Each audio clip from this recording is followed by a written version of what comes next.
Welcome everybody to our what is normally our Tuesday event, but we're doing this on Monday this week. And this week we are talking about the topic is summit at any age, trekking in Nepal for the young at heart. And I think this is a topic that it gets a lot of conversation, and I think it's something that holds people back because there is this perception that trekking in Nepal is only for young people. But let me tell you, it's not. The very first time I trekked in Nepal, I was 57. So, you don't have to be in your 20s or 30s. You have to come like with the right mindset, with the right fitness, and with the right attitude, I guess. So that's what we're going to explore today. For those of you who don't know me, my name is Michelle Hill. I am a business and travel coach.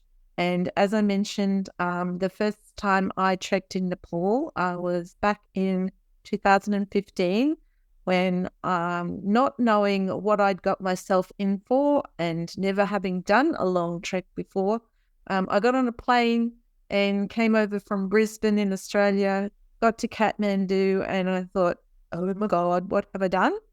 But let me tell you, it was an amazing journey, and I really, really fell in love with Nepal. I came back 2 years later and did Annapurna circuit, and really, I would have been back again, but we've had a travel interruption known as a pandemic. I am coming back next year and I'm super excited about that. But also part of the reason for getting together with Dinesh and talking to you once a week is because I really want to share my passion with you about this amazing country and the amazing feeling of exhilaration when you achieve something and you get to base camp or you cross through Thorongla Pass. I've never climbed a mountain, but I imagine, if you get to the peak of Mira and I have no ambition to climb Everest, that looks too super scary for me. But that whole feeling of, oh my God, I've done it. I've really done something that I thought I probably couldn't do, is such a wonderful feeling that I really want to share that with as many people as possible and encourage as many people as possible to step out of their comfort zone and really give it a try. So that's a little bit about me and why I'm here. So let's hand over to Dinesh and he will introduce himself and then we'll talk through some of the promised topics for today. Welcome to events, everyone. I'm Dinesh Karki from Kathmandu, and I'm born in the eastern part of Nepal. And last 22 years now, I used to live in Kathmandu with my family. And yeah, I start this job from my early age. It's about 14, 15 years when I was. So since my early age, I started as a porter to upgrade my different positions, been several years, spent several years. And then after 9, 10 years working under the guide job, then I became finally the professional guide. And I became guide for a long time with one of the toppest level company in Kathmandu. Then after I trekked with groups, I take the groups and all over the Nepal, like Annapurna, Everest, all over all the popular places everywhere in Nepal, including Tibet, especially in the West Tibet, in the Mount Kailash area, and in India, Bhutan, everywhere. And in the meantime, I got some opportunity to visit other countries, like far countries from here, like Europe. And I've been trekking in Alps and visit some popular places like Paris, Germany in Munich, and Austria in mountainside, Italy in Florence. It's many cities, a couple of times. That's really different than Nepal, and I'm very happy to be there. And since last 8 years, we have our own company, Nature Explore Trek, which we established, and it is the guide way company. So we're all guide team who are running this company last 8 years, and that's where we meet, Michelle and I. And yeah, we're running this company very smoothly, and we have already good, very feedback from our clients. We already got like more than hundreds excellent feedbacks, and we got a very good rating position from our all feedbacks companies or networks. So that's where I'm very happy to work, and where I'm very happy to share all our experience with all adventure enthusiasts who loves to visit Nepal and Himalaya. So you're heartily welcome. That's I want to tell you now. Yeah. Hey, thank you so much for that. So let's just dive right into it. One of the things we did promise is to share some inspirational stories, and I did briefly talk a little bit about my story.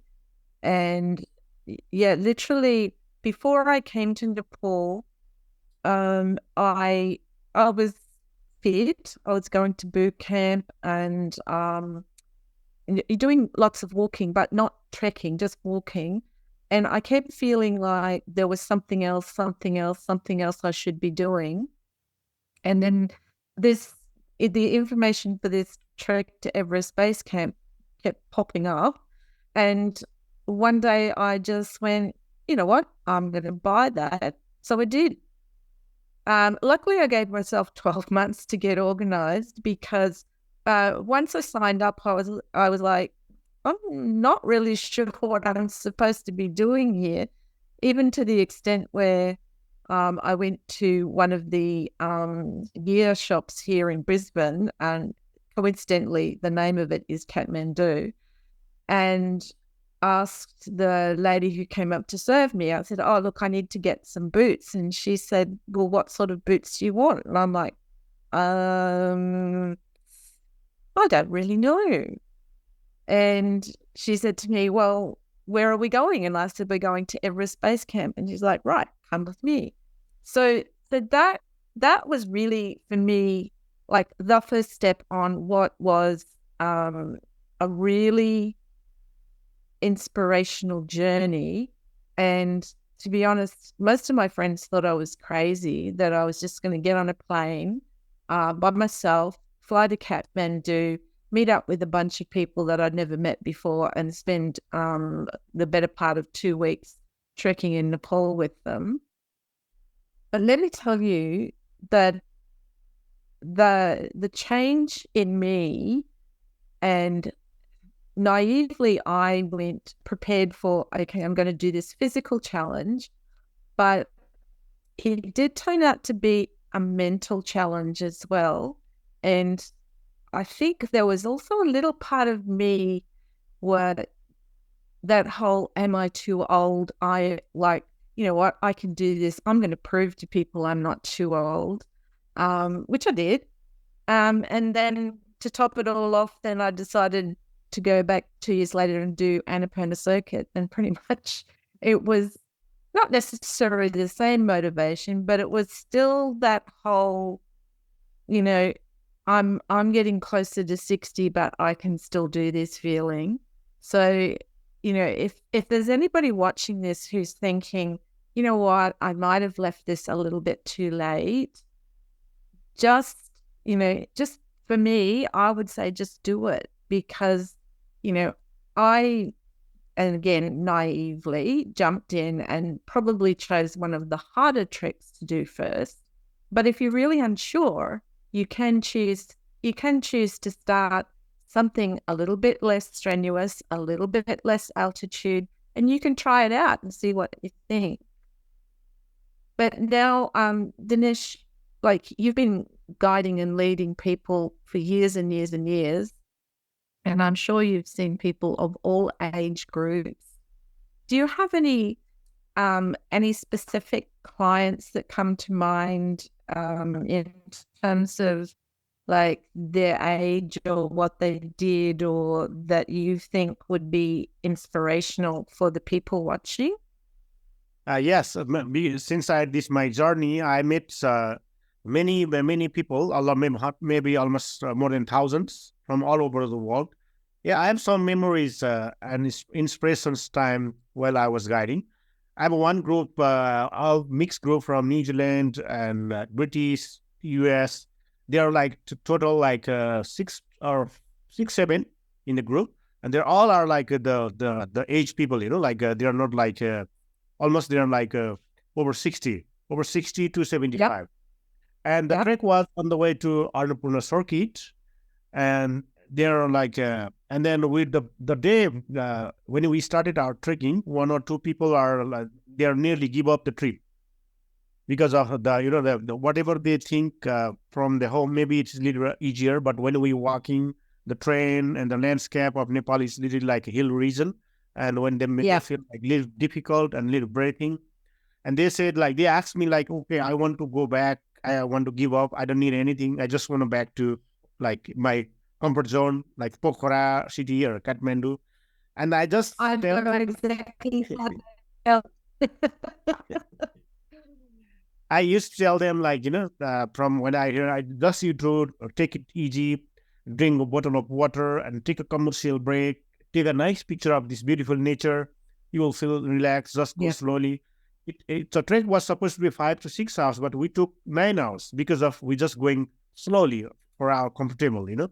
And even Yeah. this second day, accordingly they finish third day and they finish fourth day. After that, their bodies used to become so more comfortable. They lost like some Yeah. sweat. They used to feel like forget about comfort zone. Even that the Yeah. both people they become more stronger. And then they said they Yeah. want to complete this trip. And then other people like feel like tired. And then we stay behind of me as a guide. I was in controlling and leading from back, and my assistant guide Yeah. was showing the trail in front.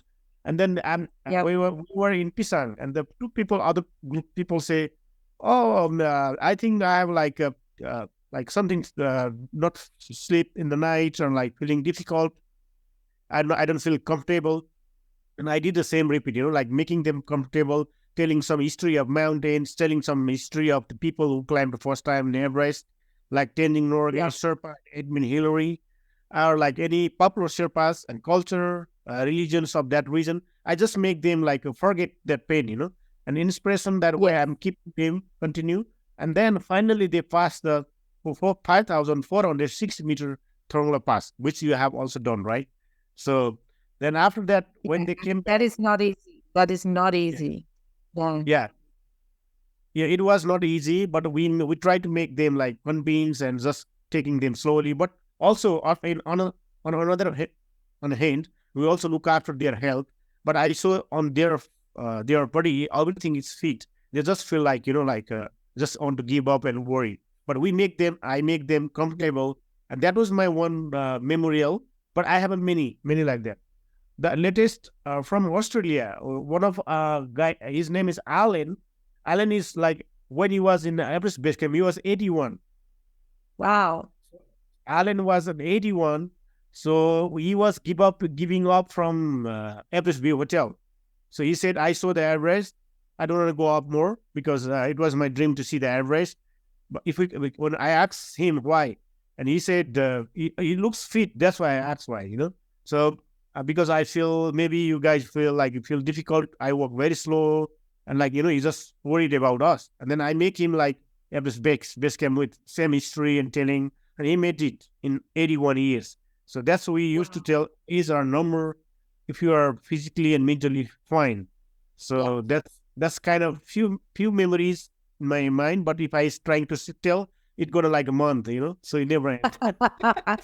We only have 30 minutes today, so Yeah, that's I want. Yeah, maybe we'll do another one where we talk some more about some of the stories. But that is really inspiring because yeah, I know when because I've had some issues with my foot with some stress fractures, and when I first was talking to the doctor about what to do to heal these and whatever, and he said, yes, we need to do this, we need to do this, and we'll take it slowly. And I said, that's okay, because I intend to still be trekking till well past I'm 80. So that's my goal. So yeah, you'll have to put up with me for a long time to come.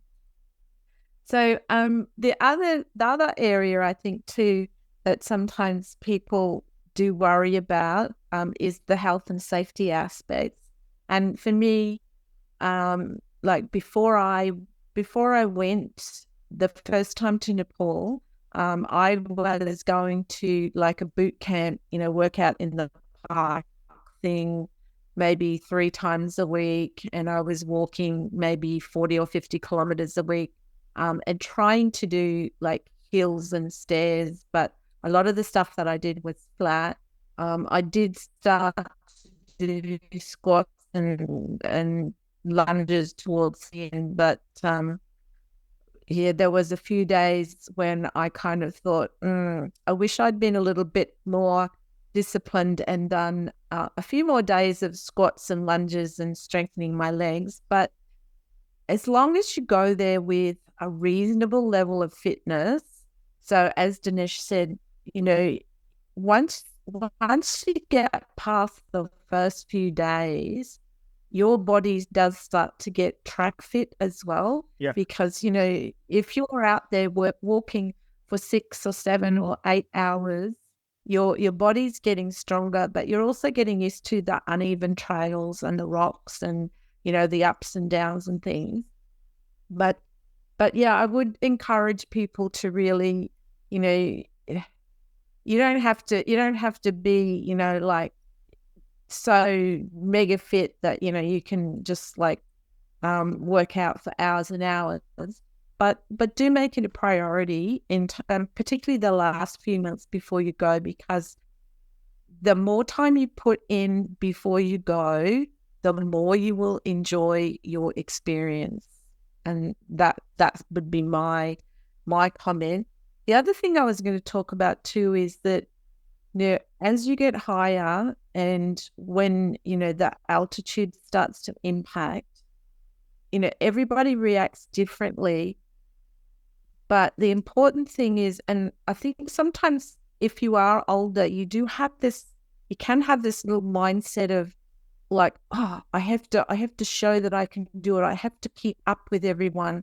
I can't, I have to go at their pace. Well, no, you don't. Like, you do you. Like if you need to slow right down, and that's what Dinesh just mentioned before too, a day that should have taken maybe 5 or 6 hours took 9 hours, but who cares? Like it is your trip, your experience. So, understand that the higher you get, the slower you will go. And, if you're at the back of the group, that's where I always am. I'm usually the one with the guide at the back, because, it is about listening to your body and only going as fast as you can. And the higher you get, the more you'll have to stop and take a sip of water and breathe. But guess what? If you keep doing that, you get there in the end. So the other thing I wanted to get Dinesh just to talk about with regards to health and safety was some of the advice of like what you should have in your first aid kit, and safe water and things to eat when you're on the trail. And I know this is more like a broad general topic, but if you are older and you're holding yourself back from going because of some of these concerns, we just wanted to touch on those today. Yeah. Could you repeat the one more, because some internet connection? Oh, okay. So what I wanted you to talk about was some suggestions for what things to go in the first aid kit, and safe water, and the type of food that you would eat when you're on the trail. Okay, yeah. This is when we are trekking any region of Nepal or anywhere in the world in the remote area, for trekking or hiking, we are going. So the food and drinking water is very important. Yeah. So when you land in the Kathmandu first time, so of course your stomach is new. So please, you have to be aware with water. The water is make you sometimes sick in your stomach. So on arrival, please take for at least for a couple of days the mineral water, which is a filter water in a bottle. You can buy everywhere in the shops. That will keep you safe. And even when you brush your teeth, at the bathroom. So you use your mineral water, because of sometimes when you put the water from the tap, it could be make sick also. And then when we going on trekking, like any region of Nepal, we can also buy the safe drinking water from every different station, from different village. And if there is not that system from the local community, and then you can also buy the bottle of mineral water. Okay, so that that you can get from every places. Of course, the price will rise when you go a little higher. The price also will be higher because of transportation. And normally, in Annapurna, in some part of the Everest, they have a safe drinking water center. So where we can fill up the water in some roofs. That means like not much, just for half cents or like $1, something like that. And the food are very important. I would say suggest highly eat organic food. The organic food means whatever they grow from the local community. Your money will go direct to them, there for family, because the food, wherever you go, every region have different food products. Like if we do in Annapurna, they produce rice, because of that. Annapurna is the rich in food, rice, vegetables, fruits, everything there, and potatoes, like all kind of food they grow. So we also, when we eat at restaurant of their place, so we can see in the menu board they have so many different items of foods. So if you choose the real the healthy for you and helpful for them, that means the organic food from their like from farmland, so that your money will goes direct to their family, because of their, for example, noodles, other items, like some, I don't know, like some buying foods, all came from other place, other cities. That means they will have to send money back for their buying, right? So if we eat the organic food, so they grow themselves from hardworking, from long time, and then when they're waiting you coming at their place, and then they're serving the food. That means there is no in middle, right? And that means your money will go direct to the family. And then the dal bhat is our most popular food on the trek. So dal is lentil soup and bhat is rice. And around there you can get more items like vegetables, curry, and some papadum on top. And this, like, it looks very delicious. Of course, it will be different in every different kitchen, but still you will enjoy it, and you can refill it also if you not feel. So that's I like. Yeah, you can have refills as well. Most of the trekkers eat dal bhat, and then we say dal bhat power 24 hours. Well, dal bhat powered me for a lot of my treks. Yeah. And then Himalayan tea. Himalayan tea is like a black tea with some like masala, and it would gives a warmer. Of course, there will be on the menu board, so you can choose other food also if you don't like to have that items. But we only suggest, and of course, you will like that food when you taste. Yeah, that's I want to suggest. And always eat healthy food and drink more water. Make your trip success until end your trip. And then it makes you fruitful. You're staying in Nepal and visiting and some different places of Himalayas. Yeah, sounds good. Yeah. Now, I briefly did touch on this a little bit before when I said, I decided to come to Nepal and went, yep, I'm just going to do Everest Base Camp, and jumped into, whilst it's an extremely popular trek, I wouldn't exactly say it's and well, none of them are easy, put it that way, but there are treks that are more suitable for beginners and some that are better for people who are a bit fitter and want a bit more adventure. And then there's treks that are really the experienced trekkers who are really looking to go somewhere different and maybe somewhere quieter or away from the crowds.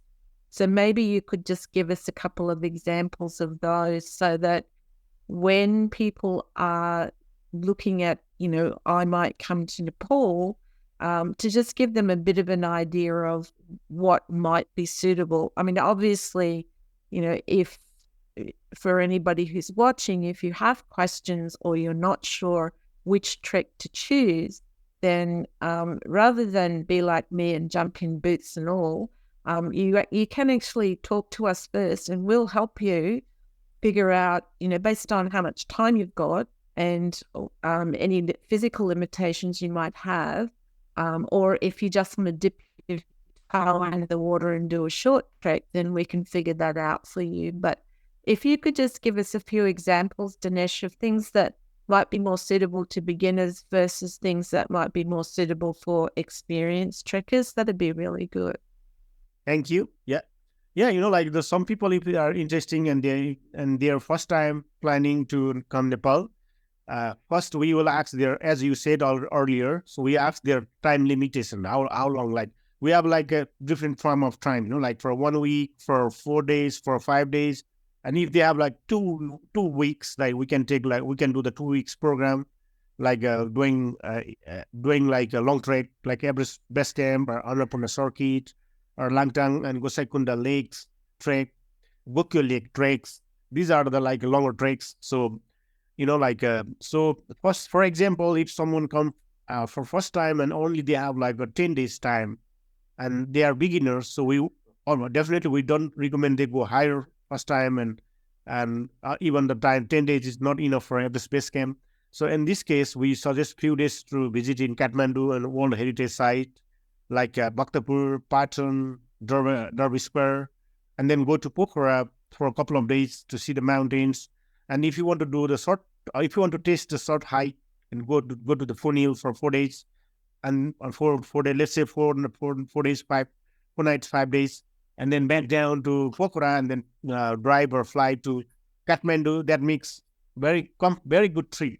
That means you see the cities and on welcome, and then you fly or drive to Pokhara, another beautiful city of Himalaya, and where you see the most of the mountains like Annapurna, Dhaulagiri, Pistel, and then you have an experience of trekking, like going little up to the hill, and where you see the sunrise, and then go down to other side of the hill, and you will have the different culture of people, the people who live around there, and you can see the basic lifestyle. This is for 10 days, right? And if someone really comes just for 5 days, we have also options. And then still they can see Kathmandu and go like a day hike around the Kathmandu. And another day they can take a mountain flight over the Himalaya for 1 hour. And then another day they can go for like short sightseeing around Pokhara. So there's so many options. And those people who already been in Nepal and for beginners and already have a good experience of walking, and they prepare for longer trek and going like somewhere close to the mountains to see the more views from close distance, then we would say go to the Everest Base Camp. For at least you need a 2 weeks time, and go to Three High Passes trek, which is the world's best hiking trail, where you see the mesmerizing of Himalayas and cultural heritage of Gokul Lakes, and three beautiful passes like Kongmalar, Chola, Ranjula, or like you can also do the Annapurna Circuit, which is the popular trekking trail in the world, which is also in Nepal. And then you can also do the Manaslu Circuit. Manaslu is also a popular trekking trail after Annapurna and Everest now. And if you are medium and the physical ready, then do the 10 to 12 days trek, which is like a Langtang Valley trek, including the lakes, the holy lakes over there. It's called Gosaikunda Lake. And some like Annapurna Base Camp is another beautiful trekking trail, which is like popular like Everest Base Camp. And you can also do some side trips like Kapra Range Trek, Mardi Himal Trek. It is like we are the trekking trail place. So I'm going to say so much choice. So much choice. You just tell us, you just leave us message what you really want to looking for. And then you tell your time, and then you tell your date and season. Like of course, about the season, we always recommend autumn and spring. So this is good for you to have for a good view if you have time and if you have leaves from work. So this is the best time. And if you have like limited time in not a holiday in this time, you can also visit in winter, in monsoon also. We have a certain trekking trail we can recommend you. Yeah, that's I want to tell for this. There's an option to suit everyone. And yeah, Dinesh mentioned trekking around the Annapurna region with the Poon Hill and Gorapani in it. I mean, and next May, I will be in Nepal with Dinesh. My partner is coming with me, my partner who does not trek, but is doesn't want to miss out on the adventure of not coming to Nepal, having waved me off twice already at the airport. So we have put together a tour where we will start in Kathmandu. We will include a volunteering give back day. Then we will go to Chitwan for the jungle experience. And then we head to Pokhara. And then from Pokhara, the people in the group who want to experience trekking, and again, it's almost like an introduction to trekking because we've got about 6 days planned around the region, so that we're not going super high in altitude, but it'll still be a really beautiful and in some parts taxing trek. There's plenty of uphill, trust me. But while we're off doing the trekking, Tim, my non-trekking partner, and anyone else who doesn't want to trek, they will be heading to Lumbini, which is the birthplace of Buddha.